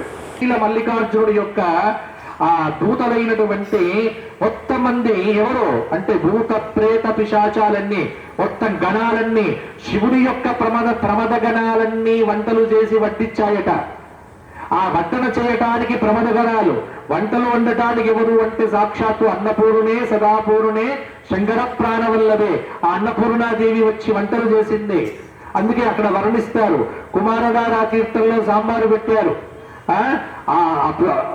ఆకాశ గంగలో వచ్చేసేసి పప్పు పెట్టారు. ఇలా ఒక్కొక్క తీర్థంలో ఒక్కొక్క వంట వండినాడు. ఇలా శ్రీనివాస కళ్యాణం జరిగినటువంటి ఘట్టం భవిష్యత్తర పురాణంలో ఎంత గొప్పగా వర్ణించారు. కాబట్టి ఈ క్షేత్రాలన్నీ కట్టుకథలు కాదు, భగవంతుడి యొక్క నివాస స్థానాలు. అందుకే గుర్తుంచుకోండి, క్షేత్రములకు వెళ్ళినప్పుడు భగవంతుడు ఉన్నాడు అనే భావనతో ఉండండి అన్నాడు. అయితే తీసుకునేటప్పుడు నా శిష్యులు ఎవ్వరు లేకుండా ఉన్నప్పుడు ఈ తలకాయని తెగొట్టుకో, వాళ్ళు ఉంటే నీకు దక్కదురా అన్నాడు. సరే అన్నారు. రేపు ఉదయం రమ్మన్నాడు. ఎవ్వరు లేనప్పుడు వస్తా అన్నాడు. శంకరుల వారు వచ్చి కూర్చున్నారు. దేహాభిమానం లేనటువంటి వారు కదా ఆదిశంకర భగవత్పాదుల వారు. వచ్చాడు. ఈ కాపాలికుడు వచ్చి తల మీద కొట్టబోతూ ఉంటే, తల మీద కొట్టబోతున్నటువంటి కాపాలికుడి యొక్క రూపము పాతాళ గంగలో స్నానం చేస్తున్నటువంటి పద్మపాదుడికి కనిపించిందట. ఆ పద్మపాదుడు నరసింహ ఉపాసకుడు.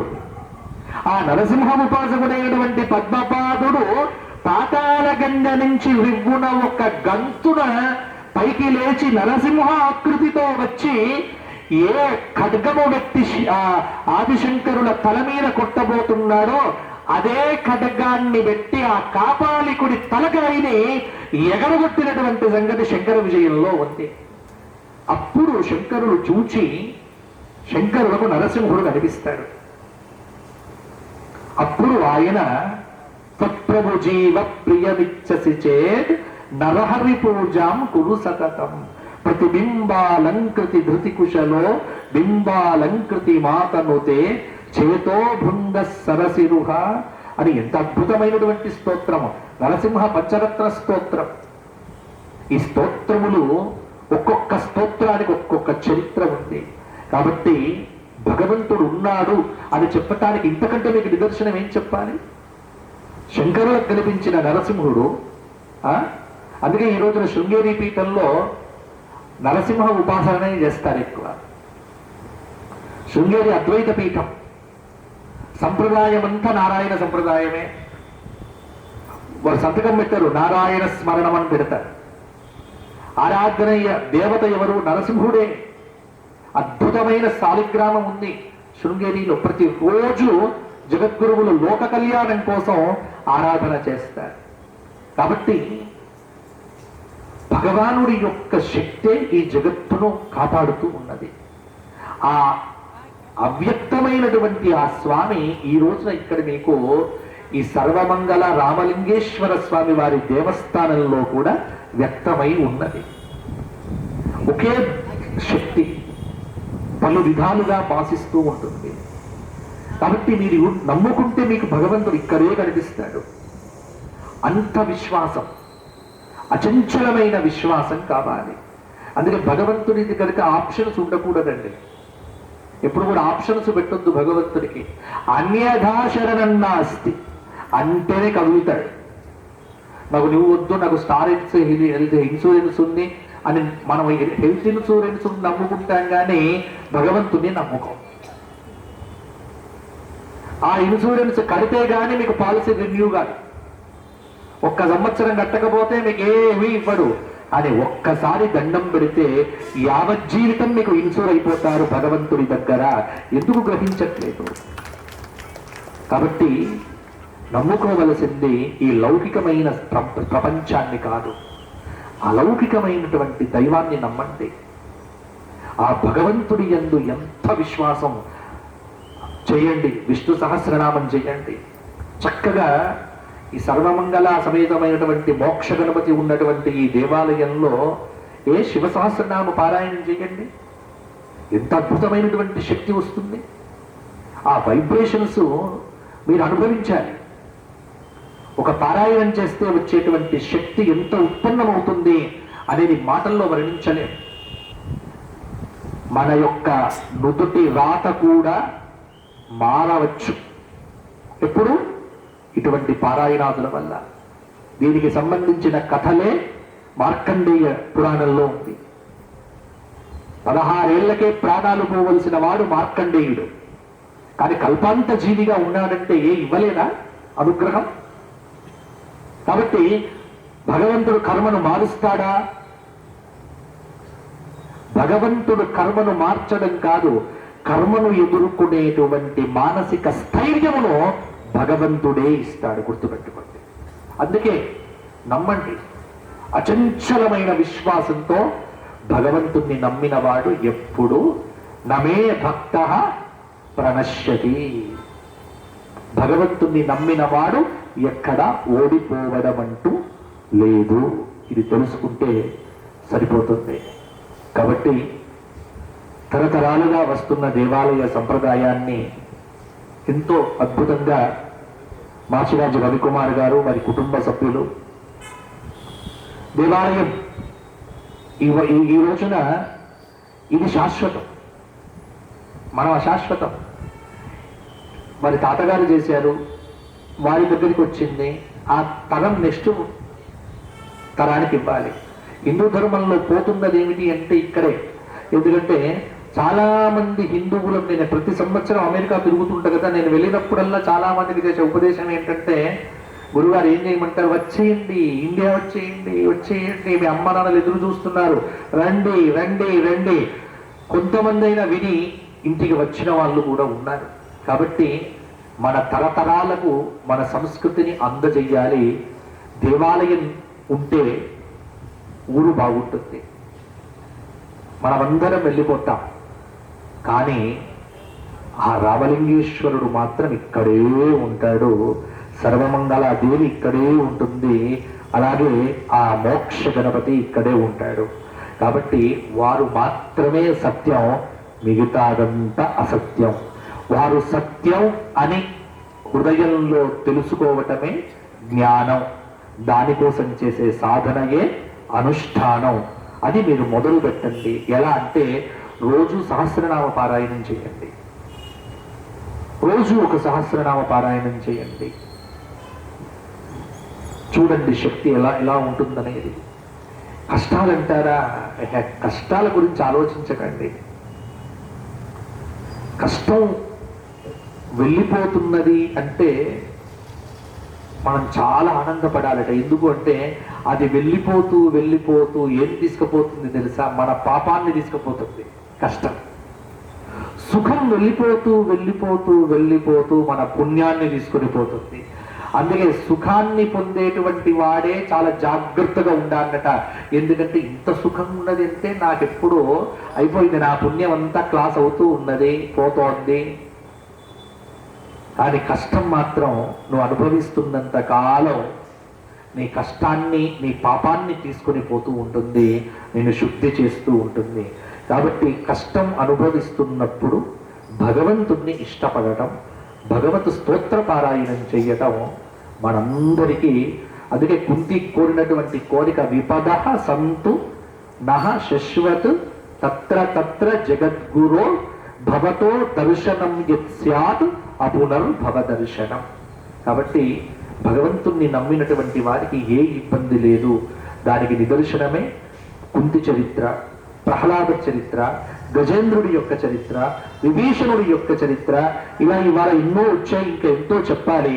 కానీ ఇప్పటికే సమయం దాటిపోయింది, దాదాపు 1.5 గంట అయిపోయింది. కానీ మనకు తెలియదు, ఎందుకంటే ఈ సమయం అమూల్యం, ఇది సార్థకం, ఇది చాలా సార్థకమైనటువంటి సమయం.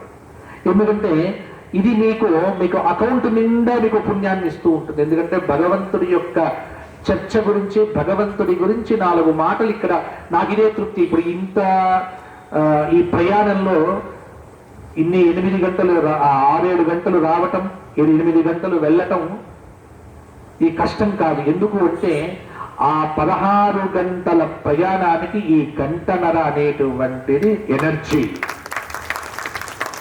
అలాగే 24 గంటల మన ఇంట్లో 24 గంటల్లో మనము పూజా గదిలో కూర్చునేటువంటి 1 గంట సేపే మీకు మిగతా 23 గంటలను సార్థకం చేస్తుంది, గుర్తుపెట్టుకోండి. అంతేగాని పూజా గదిలో ఎక్కువసేపు కూర్చోమండి. పూజా గదిలో కూర్చున్న ఆ అరగంటనే, ఆ గంటనే ఈ రోజంతటిని మీకు కాపాడుతుంది.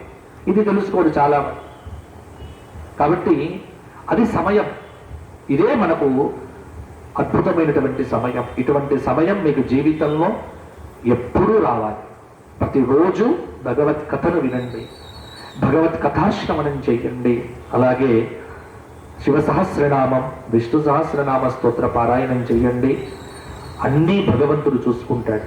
అన్నీ భగవంతుడు ప్రేమతో అడిగితే కాదు అని మాత్రం అనడు భగవంతుడు. కాబట్టి ఆ సర్వమంగళ సమేతుడైనటువంటి రామలింగేశ్వరుడు మీ అందరికీ ఈ రాజగోపుర ప్రతిష్ట కుంభాభిషేకాన్ని పురస్కరించుకొని మీ కుటుంబములన్నింటినీ ఎల్లవేళలా కాపాడుగాక. మీ కుటుంబములన్నింటినీ వంశవృద్ధి చేసి తరతరాల కూడా ఆ స్వామిని సేవించే భాగ్యమును మీకు కల్పించుగాక. మాచిరాజు వారి యొక్క వంశమును ఎల్లప్పుడూ ఆ స్వామి కాపాడుగాక. తరతరాలకు ఆ స్వామి ఇలాగే ఉండుగాక. అలాగే మనందరి చేత ఆ పరంధాముడు ఇంకా అనేకమైనటువంటి సేవలు చేయించుకునే భాగ్యమును మనందరికీ కల్పించుగాక అని కోరుకుంటూ అందరూ చెప్పండి. అనాయాసేన మరణం వినా దైన్యేన జీవనం దేహి మే కృపయా శంభో త్వయి భక్త్యో అచంచలాం. ఇది కోరుకోవలసిన ప్రార్థన. ఏం కోరుకోవాలి? అనాయాసేన మరణం వినా దైన్యేన జీవనం దేహిమే కృపయా శంభో. ఇంతకంటే గొప్ప కోరిక ప్రపంచంలో ఉండదు.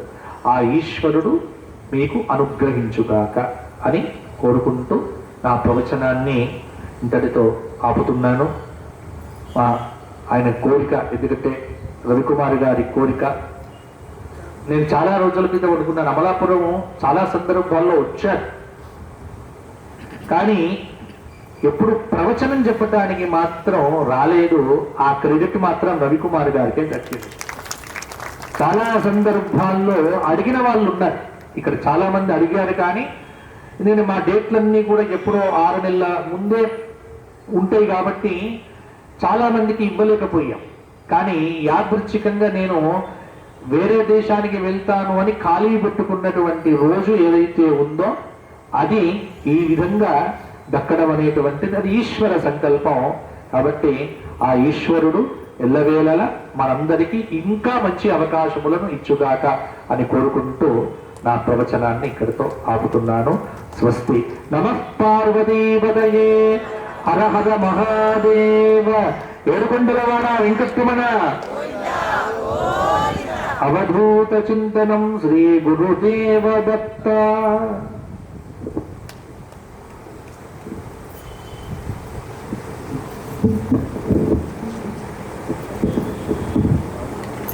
గురువు గారు చెప్పినట్టు ఆయన 16 గంటల ప్రయాణం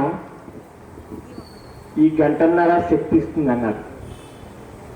అంత దూరం నుంచి వచ్చి మనందరికీ ఇంతసేపు అనర్ఘంగా ఎన్నో మంచి విషయాలు మనకి తెలిసినవి, కొంతమందికి తెలిసి ఉంటాయి, తెలియనివి కూడా ఉంటాయి. ఇంత చక్కగా మన అందరినీ అలరింపజేసిన గురువు గారికి మరి పాదాభివందనం చేసుకుంటూ, ఇందాక దైవ దర్శనానికి తీసుకెళ్తే చూశారు. మన సర్వమంగళాదేవిని చూసి నాకు చెప్పిన పెద్ద స్వామీజీలు చాలామంది ఆ అమ్మవారిలో చాలా పవర్ ఉంది అని చెప్పి ఈ ఆలయం ఇలా ఉండదు, ఇంకా డెవలప్ అవుతుంది, ఇంకా అభివృద్ధి చెందుతుంది అని చెప్పి ఆశీర్వదించారు. అదే మాట ఇవాళ గురువు గారి నోటంపటి కూడా విన్నాను. మన సర్వమంగళాదేవి అమ్మవారి పవరు ఎందుకు చెప్తున్నానంటే, ఈ రాజగోపుర నిర్మాణం ఎప్పటి నుంచో మా కోరిక ఉంది. అది మా బామ్మగారికి చాలా ఇష్టమైన కోరిక. అది నా హయాంలో చేస్తానో చేయలేనో అనుకున్నాను నేను. నాకు 60 దాటింది. ఆ భగవంతుడి సంకల్పం ఆంధ్రప్రదేశ్లో ఎక్కడా కూడా జరగనటువంటి లక్ష రుద్రాక్ష పూజ 25 సంవత్సరాల నుంచి నిరాటకంగా మీ అందరి సహాయ సహకారాలతో ఈ మొన్న సంవత్సరం 25వ సంవత్సరం అయింది.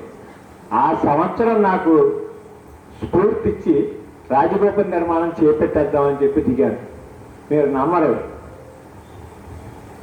ఈ రోజుకి నాకు మీ అందరూ సహకరించి 50 లక్షల రూపాయల విరాళాలు వచ్చాయి నాకు. నేను ఎవరింటికి వెళ్ళలేదు, ఎవరిని అడగలేదు. వారంతటి వారు వచ్చి గుడికి వచ్చి ఇవ్వడం మా విరాళం. ఈ విరాళాలు ఇవ్వడంలో మా మల్లేశ్వరరావు గాడివారి కుటుంబం గత 15 సంవత్సరాల నుంచి వారు చేసిన సేవ మా గుడికి, అంటే అమౌంట్ నేను చెప్పకూడదు, ఎవ్వరూ ఇవ్వలేనంత ఖర్చు ఆయన మా గుడికి తెచ్చి పెట్టారు. వారిని ఒక్కసారి ఇలా వచ్చి, ఎందుకంటే ఆయన ఒక నమ్మకం, ఇందాక గురువు గారు చెప్పారు, ఒక నమ్మకంతో వెళ్ళాలి దేవాలయానికి అని చెప్పి. ఆయనకు చాలా నమ్మకం మన గుడి అంటే. ఇవాళ ఇంత కార్యక్రమాన్ని చేస్తుంటే నాకు కుడిభుజంగా ఉండి చాలా బాధ్యతలు ఆయన మీద వేసుకుని, నేను హైదరాబాద్ గురువు గారికి నేను వచ్చి పిలుస్తాను, గురువు గారు నేను వస్తానంటే కూడా ఆయన వద్దు మీ పనులు చూసుకోండి, మీరు రావద్దు, ఆ టైం మీరు వేస్ట్ చేసుకోవద్దని చెప్పారు. అలాగే మాకు అనుకోకుండా రాజగోపుర నిర్మాణం మొదలుపెట్టాం. కార్తీక మాసం దాకా ధ్వజస్తంభం బ్రహ్మాండంగా ఉంది. కార్తీక మాసం తర్వాత సడన్గా ఒకసారి చూస్తే ధ్వజస్తంభం ఒరిగింది. అటు ధ్వజస్తంభం పడిపోతే రకరకాల అరిష్టాలు ఉంటాయని ఎవరెవరో చెప్తే విన్నా. వారి సౌహృదయంతో ఇవాళ అంత పెద్ద షెడ్ 12 లక్షల రూపాయలు ఖర్చు పెట్టాను. ఆ షెడ్ వేయించి ఆ షెడ్ మీద ఆనింది ఆ ధ్వజస్తంభం. అది మరి నిజంగా ఆయన మనస్ఫూర్తిగా చేసిన ఆ షెడ్ కాసింది నన్ను. అనుకోకుండా ఇదో ఖర్చు తగ్గింది. ఏంటి పరమేశ్వరుడు రామలింగేశ్వరం ఈ పరీక్షలు ఏంటి మాకు, ఏదో రాజగోపురం గర్వం నేను దిగితే మళ్ళీ ధ్వజస్తంభం పెట్టావు ఏంటి అనుకున్నాం. దీన్ని కూడా రకరకాలుగా ప్రయత్నాలు చేస్తుంటే నాకు 30 సంవత్సరాల నుంచి మా ఆలయ కమిటీకి ప్రధాన కార్యదర్శిగా ఉంటుంది కాళగు నాగభూషణ్ గారు బుజ్జి గారు. ఏమంటే ఒక వ్యక్తి ఉన్నారని మీకు కూడా తెలుసు, వారికి ముందు ఊహ ఉంది, ధ్వజస్తంభం ప్రతిష్ట వారు చేయించుకోవాలని ఊహ ఉంది అని చెప్పి అన్నారు. ఒకసారి మేము ఇద్దరం కలిసి వెళ్ళాం. సో వారే సురేష్ గారు దాన్ని ఆయన ఒక్కటే మాట చెప్పారు, ఏమన్నా ఎంత ఖర్చు అవుతుంది, మొత్తం ఖర్చునే పెట్టుకుంటానని. ధ్వజస్తంభం ప్రతిష్టకి ఆయన కోరుకున్నారు. అంటే కొంతమంది కోటీశ్వరులు ఉన్నారు అమలాపురంలో, వాళ్ళ దగ్గర నుంచి రాదు బయటికి. సౌరతంతో ఇచ్చిన వారి సొమ్ము మాత్రం స్వామి చెంతకు చేరుతుంది.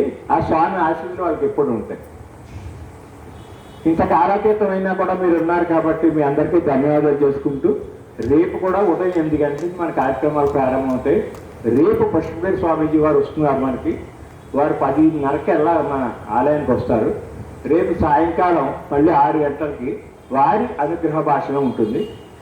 ఎల్లుండ శిఖర ప్రతిష్ట, ధ్వజస్తంభ ప్రతిష్ట, మహాకుంభాభిషేకం.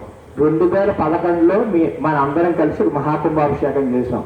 మేము 2 కార్యక్రమాలు పెట్టుకుందామని దిగితే చాలా మంది అన్నారు, ఏమన్నా 2011లో చేశారు, మళ్ళీ 2023లో చేస్తారని చెప్పి మీరు అన్నారు, చేయలేదు, కుంభాభిషేకం కూడా చేస్తే బాగుంటుంది కదా అన్నారు. ఇప్పటికే మూలిగే నక్కలు తాటికే బండి పడినట్టుంది, కుంభాభిషేకం మళ్ళీ దాని నేను ఎక్కడ జరిగిందంటే చాలా మంది ఎక్కడికి వచ్చారు. మేమంతా పాల్గొంటామండి, మేమంతా చేస్తాము. అనూహ్యంగా మేము ఊహించకుండా ఆ కుంభాభిషేకానికి 6 లక్షల రూపాయల విరాళాలు వచ్చాయి భక్తుల ద్వారా. ఇలాగ భగవంతుడికి సేవ చేసుకుంటూ అంటే సంపాదించింది మొత్తం అంతా దేవుడికి ఖర్చు పెట్టమని ఎవరు చెప్పరు, కానీ ఒక రూపాయి పాపాయ దాన ధర్మం చేస్తే ఆయన అన్నట్టు అదే మనకి పైకి తీసుకెళ్తుంది. అందుచేత మీరు అందరూ కూడా సౌహృదయంతో ఈ యొక్క కార్యక్రమాన్ని రేపు ఎల్లుండా కూడా జయప్రదం చేసి ఎల్లుండ అన్న సమారాధన కూడా పెట్టుకున్నాం. వచ్చే స్వామి ప్రసాదం తీసుకోండి, ఎందుకంటే ఆవిడ మహాకుంభం వేస్తాం, ఆ స్వామికి నైవేద్యం జరుగుతుంది. ఆ నైవేద్య ప్రసాదం కూడా మీకు అందరికీ అందజేయాలని చెప్పి 24వ తారీఖు 11 నుంచి మీ అందరికీ కూడా స్వామి ప్రసాదానికి ఏర్పాట్లు చేసుకున్నాం. ఇంకో విచిత్రమైన సంగతి ఏంటంటే పొద్దున వర్షం పడింది, సాయంకాలం నన్ను చాలామంది ఏమన్నారంటే ఇక్కడ పెడితే ఇబ్బంది అయిపోతుందేమో అక్కడే పెట్టేద్దాం గుళ్ళో అన్నారు. ఏమీ ఎక్కర్లేదు అని చెప్పి స్వామిని తలుచుకున్నాను. ఇవాళ చాలా కూల్ అయిపోయింది. గత 3 నెలల నుంచి మనం పెనం మీద వేగించినట్టు అయిపోయింది మన పరిస్థితి. నిన్నటి నుంచి మన కార్యక్రమాలు వదలటం, ఆ వరుడు దేవుడు మనల్ని కరుణించాడు, చల్లబరిచాడు. ఆ స్వామి రామలింగేశ్వర కూడా చల్లబరిచాడు. మీ అందరికీ మరొకసారి ధన్యవాదాలు తెలియజేస్తున్నాం. మా ఆలయ కమిటీ ప్రధాన కార్యదర్శి గారిని ఒకసారి రామని. గురువు గారికి ఆయన అమూల్యమైన మన సందేహానికి నేను వెలకట్టలేను. చిన్న భక్తుడిగా, శివ భక్తుడిగా చిన్న పారితోషికానికి వారికి అందజేద్దామని చెప్పి తరముతోటి మీ అందరి సమక్షంలో వారికి అందజేస్తున్నాను.